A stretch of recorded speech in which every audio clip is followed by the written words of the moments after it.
barasaabka gobolka saaxil injineer Axmed Cusmaan Xasan oo maanta qayb ka mid ah warbaahinta kula hadlay xafiiskiisa magaalada Berbera ayaa waxa uu tacsi u diray taliyihii guud ee ciidamada booliiska ee Soomaaliland sareeyo guuta Cabdullaahi Fadel Iimaan oo habeennimadii xalay ku geeriyooday cisbitaal ku yaala magaalada Hargeysa waxaanu barasaabku si gaar ah uga tacsiyeeyay ciidamada booliiska ee Soomaaliland ehelkii asxaabtii iyo shacabka kala duwan ee Soomaaliland ee marxuumku ka baxay waxaana barasaabka gobolka saaxil marxuum Cabdullaahi Fadel Iimaan ku sifeeyay shakhsi wanaagsan oo ka soo qayb qaatay dhismihii ciidanka booliiska ee Soomaaliland horumar ballaaran gaarsiiyay ciidamada kala duwan ee booliiska ee Soomaaliland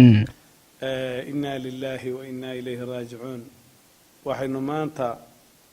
tacsi tiiraanyada u diraynaa Allah u naxariistay geeridii ku timi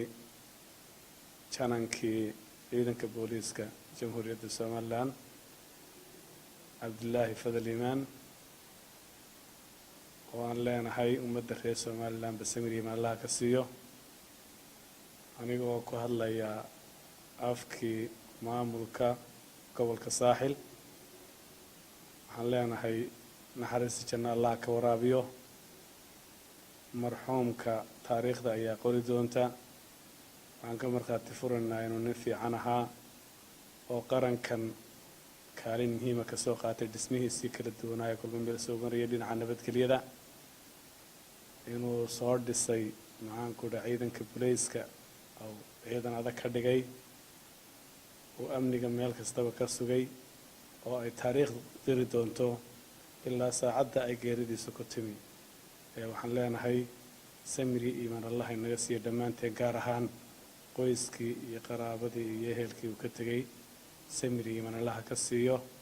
waan xasuusnaan doonaa insha Allah kada diyaaradaha ee Air Djibouti waxay ku diyaarisay qolka VIP-da oo ku yaala gudaha madaarka caalamiga ah ee Djibouti soo dhaweyn diiran iyo si gaar ah lagu shaqeeyo ayay kula diyaar yihiin shaqaalaha shirkadda oo kugu adeegaya goob si casri ah u qalabeysan naftuna raaxa iyo deganaansho ka helayso waxa kale oo ku diyaara gaari kuwa raaxada ah oo ku geynaya halka ay diyaaraddu ka kacayso wixii faahfaahin ah ee inta dheer kala xiriir taleefanka iyo ciwaanada shaashada kaaga muuqda Djibouti sugar